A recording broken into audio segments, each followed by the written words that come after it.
नमस्कार दोस्तों। आज हम लोग बात करेंगे प्रेसिडेंट और गवर्नर की पार्डनिंग पावर्स के बारे में। ये टॉपिक एक्चुअली कुछ टाइम पहले न्यूज़ में था, तो आज इसलिए इसके बारे में बात करेंगे और इससे क्वेश्चंस आने के थोड़े बहुत ज़्यादा चांसेस हैं आने वाले कुछ एग्जाम्स में।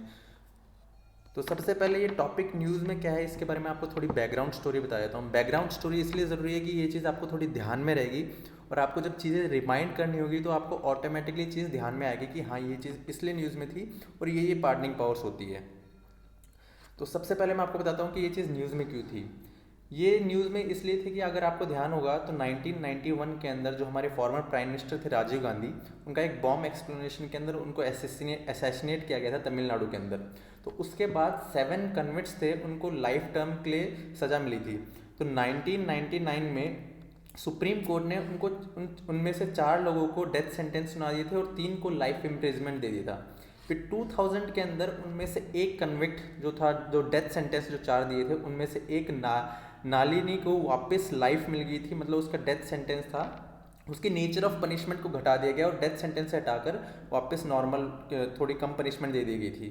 फिर 2014 के अंदर जो अदर 3 थे उनको भी they were also committed to the life, including इनमें से एक पर्सन का नाम था Perarivalan. I am not pronouncing it right, I know that, but एक जो पर्सन था उसका नाम था प्राविलन करके कुछ था। तो 2015 के अंदर प्राविलन ने तमिलनाडु गवर्नर के सामने अपने एक पार्डन के लिए फाइल की, पर जो तमिलनाडु गवर्नर है उसने कुछ बहुत टाइम तक उस पर रिएक्ट नहीं किया। और फिर सितंबर 2018 के अंदर सुप्रीम कोर्ट ने गवर्नर को बोला कि अगर आप इस पार्डन पे आप ध्यान दीजिए, अगर आपको सही लगता है तो इस पर थोड़ा डिसीजन लीजिए।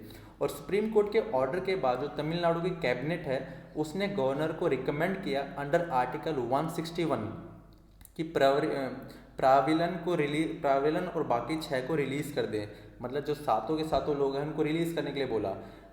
जबकि गवर्नर ने इस पर कोई एक्शन नहीं लिया 2 साल तक, जिसके बाद जो प्राविलन है वो सुप्रीम कोर्ट गया क्योंकि जो डिले के कारण कि मेरे इस पर कोई एक्शन लीजिए। तो फिर उसके बाद सेंटर ने सुप्रीम कोर्ट को एश्योर किया कि जो तमिलनाडु गवर्नर है वो इस पर कोई कॉल लेंगे। और पर बाद में क्या है कि जो गवर्नर है उन्होंने ये चीज़ प्रेसिडेंट को बोल दी कि प्रेसिडेंट जो इस पर कॉल लेंगे वही सही होगा। तो हम अभी बात करते हैं कि जो प्रेसिडेंट की पावर्स है और गवर्नर्स की पावर्स है वो है क्या। ये बैकग्राउंड स्टोरी मैंने बस सिर्फ आपको इसलिए बताया कि आपको चीज़ ये न्यूज़ में क्यों है ये आपको ध्यान में रहे। तो प्रेसिडेंट की जो पावर है उसको आर्टिकल 72 से मिलती है। आर्टिकल 72 से मिलती है। इसके प्रेसिडेंट तीन तरह की चीज़ों पे पार्डन अप्लाई कर सकते हैं, जो पार्डनिंग पावर है उसका यूज़ कर सकते हैं। फर्स्टली, जो किसी यूनियन लॉ के अगेंस्ट किसी एक कन्विक्ट को कोई पनिशमेंट या कोई सेंटेंस मिला है तो उस पर प्रेसिडेंट अपनी पार्डनिंग पावर यूज़ कर सकते हैं। सेकेंड पॉइंट ये बहुत इंपॉर्टेंट है, जो कि कोर्ट मार्शल या फिर मिलिट्री कोर्ट के द्वारा कोई पनिशमेंट या फिर सेंटेंस दिया जाता है उस पर भी प्रेसिडेंट अपनी पार्डनिंग पावर्स का यूज़ कर सकते हैं। और थर्डली, कोई सेंटेंस दिया गया है जो कि सेंटेंस ऑफ डेथ दिया गया तो उस पर भी प्रेसिडेंट अपनी पार्डनिंग पावर्स यूज़ कर सकता है। सेकेंड पॉइंट है कोर्ट मार्शल वाला, ये बहुत सारे एग्जाम्स में पूछा जाता है कि प्रेसिडेंट कोर्ट मार्शल में अपने पार्डनिंग पावर्स यूज़ कर सकता है कि नहीं, और इसमें बहुत स्टूडेंट्स गलत करके आते हैं। तो ये चीज़ आपको बहुत ध्यान में रखनी है। अब इसके बाद में जो टाइप ऑफ पार्डन्स जो प्रेसिडेंट यूज़ कर सकता है, सबसे पहले आएगा पार्डन, जो उसका नाम ही पार्डन है। इसमें क्या होता है कि जो कन्विक्ट है उसको हर तरह की पनिशमेंट्स जो भी डिस्क्वालिफिकेशंस हर तरह से मुक्त कर दिया जाता है और उसे एक नॉर्मल लाइफ दे दी जाती है। कोई जेल टर्म नहीं, कुछ नहीं, उसको पूरा completely absolve from all kind of sentences, all kind of disqualifications, all kind of punishments, और उसको पूरी तरह से हर चीज़ से मुक्त कर दिया जाता है। सेकेंड आता है कम्यूटेशन। कम्यूटेशन क्या होता है कि एक तरह की पनिशमेंट से उसको रिप्लेस करके लाइटर फॉर्म में उसको दूसरी तरह की लाइटर फॉर्म की पनिशमेंट दे दी जाए। जैसे कि सपोज एक किसी पर्सन को डेथ सेंटेंस मिला है, अब उसकी जगह उसको इम्प्रिजमेंट दे दे, तो मतलब डेथ सेंटेंस का जो चीज़ है उसको सब्सटीट्यूट करके उसको इम्प्रिजमेंट दे दिया, पर डेथ सेंटेंस की जगह तो वो चीज़ सही है, तो उसको हम बोलेंगे कम्यूटेशन। जैसे कि जो मैंने आपको बैकग्राउंड स्टोरी बताई थी उसमें भी जो लोग थे उनको कम्यूटेशन ही मिला गया था। और उसके बाद आता है रेमिशन। रेमिशन क्या होता है कि जो लेंथ है पनिशमेंट की वो रिड्यूस कर दी जाती है। जैसे कि किसी पर्सन को अगर 5 साल की सज़ा मिली है तो सपोज उसको 2 साल की कर दे सज़ा, तो उसकी जो लेंथ है उसको रिड्यूस कर देते हैं उसके कैरेक्टर को बिना चेंज किए। मतलब कि अगर आपको जेल टर्म मिली है, किसी पर्सन को जेल टर्म मिली तो उसको जेल टर्म ही मिलेगी, पर 5 साल की जगह 2 साल मिलेगी, बस ये चीज़ कर देते हैं। और उसके बाद आता है रेस्पाइट। रेस्पाइट मतलब होता है कि जो पनिशमेंट का वेट है वो रिड्यूस कर देते हैं किसी स्पेशल टर्म के अंदर, जैसे कि कोई अगर वुमेन प्रेगनेंसी के अंदर हो या फिर कोई फिजिकल या फिर कोई और डिसेबिलिटी हो, उसके कारण उसकी जो लेसर टर्म है उसको दी जाती है किसी स्पेशल कारण की वजह से, तो वो आएगा रिस्पाइट के अंदर।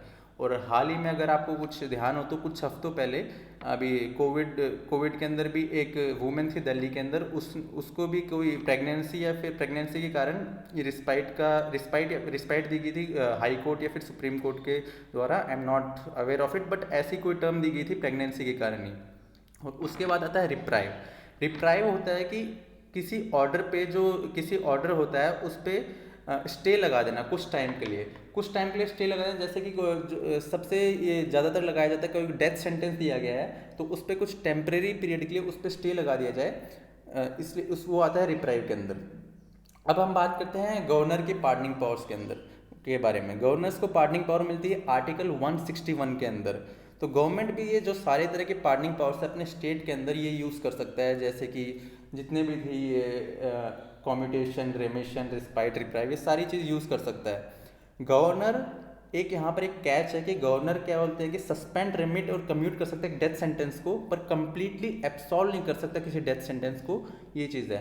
और जो सुप्रीम कोर्ट और गवर्नर की पावर्स है उसमें सुप्रीम कोर्ट को आर्टिकल 72 के अंदर मिलती है, वो उसकी वाइडर अप्रोच होती है, तो सुप्रीम कोर्ट की पावर ज़्यादा बड़ी रहती है, ऑब्वियसली बात है, और गवर्नर की उस पर्टिकुलर स्टेट के अंदर ही रहती है। ठीक है, तो अगर आपको अभी बताता हूँ कि जो डिफरेंस है between the president and the governor pardoning powers. जो प्रेसिडेंट की पावर्स है और जो गवर्नर की पार्डनिंग पावर्स है, सबसे बेसिक इंपॉर्टेंट डिफरेंस है कि प्रेसिडेंट कोर्ट मार्शल यानी जो मिलिट्री कोर्ट के द्वारा जो सेंटेंस दिए गए हैं उसको पार्डन कर सकता है, जबकि गवर्नर नहीं कर सकता। Secondly, president can pardon a death sentence, जबकि governor can not pardon a death sentence. अगर किसी स्टेट लॉ के अंदर भी ये मेंशन, किसी स्टेट लॉ के द्वारा भी कोई डेथ सेंटेंस दिया जाता है तब भी उसको गवर्नर पार्डन नहीं कर सकता, स्टेट लॉ का हो तो भी उसको सिर्फ प्रेसिडेंट ही कर सकता है, कोई भी किसी भी तरह के डेथ सेंटेंस को only president can pardon that. ठीक है, तो आपको एक और चीज़ मैं बता देता हूँ कि जो आर्टिकल एक केस हुआ था 1990s में, उसमें सुप्रीम कोर्ट में उसमें बोला गया था कि जो आर्टिकल 72 के अंदर जो यूनियन गवर्नमेंट है जो डिसीजन देगी इसके पार्डनिंग पावर्स के अंदर, वो बाइंडिंग होगी प्रेसिडेंट पे। तो जो ये भी डिसीजन होता है वो यूनियन गवर्नमेंट जो पावर में जो गवर्नमेंट होती है उसका रहता है। ठीक है, ओके, थैंक्स। अब मैं आपको सिर्फ इसके अंदर वही न्यूज़ दी गई है या फिर वही आपको जो चीज़ें बताई गई, बहुत ही इंटरेस्टिंग टॉपिक है एक्चुअली, पॉलिटी का है, तो मैंने सिर्फ उसी बहुत कट शॉर्ट करके समरी में वही चीज़ बताई है जो आपके एग्जाम पर्सपेक्टिव से इंपॉर्टेंट हो सकता है। अगर मैं इसको डिटेल में लेता तो ये बहुत ही ज़्यादा लंबा हो जाता है ये वीडियो, तो मैंने इसको इसलिए इतना शॉर्ट एंड क्रिस्प रखा है जो आपको इतना बस जो एग्ज़ाम पर्सपेक्टिव उसके अकॉर्डिंग आपको ध्यान में रहे। ठीक है, thank you for watching. Thanks for watching. I hope you have a nice day. Thank you.